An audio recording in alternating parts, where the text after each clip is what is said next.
चर्चा करतोय शिवरायांच्या विचारांचे खरे शत्रू कोण आहे. जे आपले मुद्दे मांडतात ते मुद्दे जर खोटे असतील तर ते खरे शत्रू होऊ शकतात. हे माध्यमांच्या दृष्टीने असू शकतं. म्हणजे मी पत्रकार म्हणून जर समोरचा व्यक्ती खोटं बोलत असेल किंवा भावना भडकवत असेल तर तो महाराजांच्या विचाराचा खरा शत्रू आहे.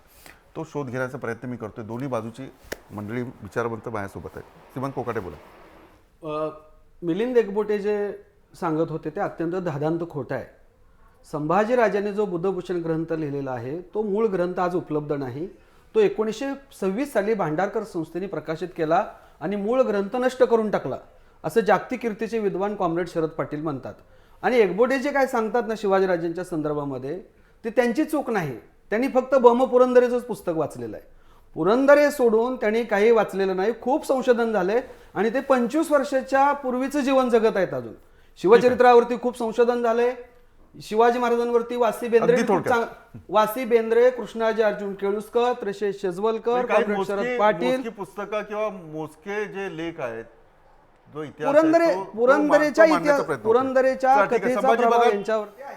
संभाजी भगत मला सांगा की जर अशा प्रकारे इतिहास जर तुमच्या वतीने उल्लेख एकेरीवर करू नका. तुमची ती लायकी नाही.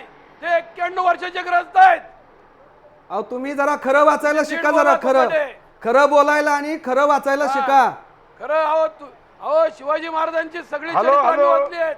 अहो शिवाजीराजांवरती चला माझ्याकडे वेळ खूप कमी आहे. नाही ठीक आहे. या विषयावर मी पुन्हा कधी चर्चा करेल. ठीक आहे मिलिंदजी, श्रीमंतजी, या विषयावर मी पुन्हा चर्चा करेल. माझ्याकडे आता वेळ कमी आहे. संभाजी भगत अगदी थोडक्यात तुमची कमेंट. अशा प्रकारचा इतिहास सांगून तो इतिहास नव्या पिढीला भावेल का? हे पहा मिलिंद एकबोटेजी, बम पुरंदरे यांनी जो काही इतिहास लिहिलेला आहे त्याच्यानंतर खूप सारे नवीन पुरावे आलेले आहेत आणि हे पुरावे कृपया आपण वाचा. निदान आपण बहुजनांना या सगळ्या भानगडीत नका ओढू. आता आम्हाला नीट शेती करू द्या. आता आम्हाला नीट काम करू द्या. बोला. विजयराव देशमुखांचं पुस्तक वाचलं का तुम्ही? आता संभाजी भगत तुम्ही आता नाही. संभाजी भगत कुठला इतिहास सांगताना मांडताना आता मिलिंद एकबोटे जे म्हणतात ते पुस्तक तुम्ही वाचलंय का संभाजी भगत? हो आम्ही वाचलेला आहे. म्हणून मी शिवाजी लिहिला सगळं वाचलं. आता तुम्ही जुन्या गोष्टी सांगू नका आणि तुम्ही बहुजनांच्या मुलांची डोकी बिघडवू नका. या महाराष्ट्रामध्ये रक्तपात करू नका. चला ठीक आहे. संभाजी भगत नाही ठीक आहे. मी चर्चा करतो. संभाजी भगत थांबा. मिलिंद एकबोटे थांबा. माझ्याकडे शेवटची कमेंट मी संजय सोनवणे यांच्याकडून घेणार आहे. संजय सोनवणे याच्यामध्ये या सगळ्या याच्यामध्ये की बहुजन विरुद्ध दुसरे म्हणजे श्रीमंत कोकाटे यांच्यामध्ये ते ब्राह्मण. पण माझं वैयक्तिक मत आहे की सगळेच ब्राह्मण वाईट नाही आहे. शिवरायांच्या काळात अनेक चांगले ब्राह्मण त्यांच्या शिवशाहीत अष्टप्रधान मंडळात होते. डॉक्टर बाबासाहेब आंबेडकरांसोबत अनेक ब्राह्मण संविधान लिहिताना किंवा त्याच्याशी चर्चा करताना होते. संजय सोनवणेजी, खरंच का बहुजन विरुद्ध असा वाद आहे? म्हणजे बहुजनांना वेटीस धरून आपली पोळी भाजायची अशा प्रकारची प्रवृत्ती समाजात कायम आहे? सर आपल्याला कल्पना आहे की हा ब्राह्मणेतरवाद म्हणा किंवा वैदिक अवैदिक वाद म्हणा हा तात्विक पातळीवर ठीक असेल. धर्म म्हणून दोन धर्म वेगळे आहेत म्हणूनही ठीक असेल. परंतु समाजामध्ये कसल्याही स्थितीत तेढ माजवण्यासाठी छत्रपती शिवाजी महाराजांचा वापर करणं हे अत्यंत गैर आहे.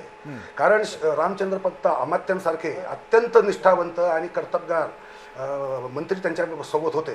शिवाजी महाराजांनी कोणतीही जात धर्म याचा विचार आपली सत्ता चालवण्यासाठी किंवा स्वातंत्र्य मिळवण्यासाठी केलेला नाही. त्यांनी जी माणसं चांगली होती त्यांना हेरलं, त्यांना निवडलं आणि त्यांचा उपयोग स्वराज्यासाठी करून घेतलेला आहे.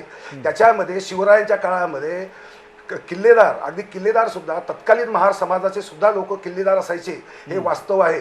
पाण्याची टाकी सुद्धा कोणत्याही जातींसाठी अशी वेगळी ठेवलेली नव्हती. हे शिवाजी महाराजांचं समतेचं जे तत्व आहे हे समतेचं तत्व आम्ही महाराष्ट्रीयन आज विसरलेलो आहोत. हे आमचं दुर्दैव आहे. आज आम्ही ब्राह्मणांनी असं केलं, मग मराठ्यांनी तसं केलं, मग मुस्लिमांनी तसं केलं, हा जो वाद काही घालत बसलेलो आहोत. मला असं वाटतं ही वेळ आमच्यावर आली म्हणजेच आम्ही खऱ्या अर्थाने शिवरायांच्या विचारांचे शत्रू बनलेलो आहोत. हे आम्ही सर्वांनीच लक्षात घ्यायला पाहिजे. मग कुणीही असो त्याच्यामध्ये सर्वांनी अत्यंत डोकी शांत ठेवून शिवचरित्राकडे अत्यंत प्रामाणिकपणे पाहायला पाहिजे. शिवाजी महाराज समजून घ्यायला पाहिजेत आणि शिवराय जगायला पाहिजेत. तरच मला असं वाटतं की आपण मराठी माणूस शिवरायांच्या स्वप्नातला महाराष्ट्र एक भव्य दिव्य घडवू शकतो. अन्यथा नाही तर हा महाराष्ट्र हिंदू मुस्लिम दंगे, मराठी विरुद्ध ब्राह्मण दंगे या असल्या फालतू गोष्टींमुळे वाया जाईल आणि रसातळाला पोचेल याविषयी माझ्या चला, मनात ठीक आहे. कसलीही शंका नाही. ठीक आहे. संजय सोनवणे, मिलिंद एकबोटे, संभाजी भगत, श्रीमंत कोकाटेजी, आपल्या सगळ्यांचे आभार.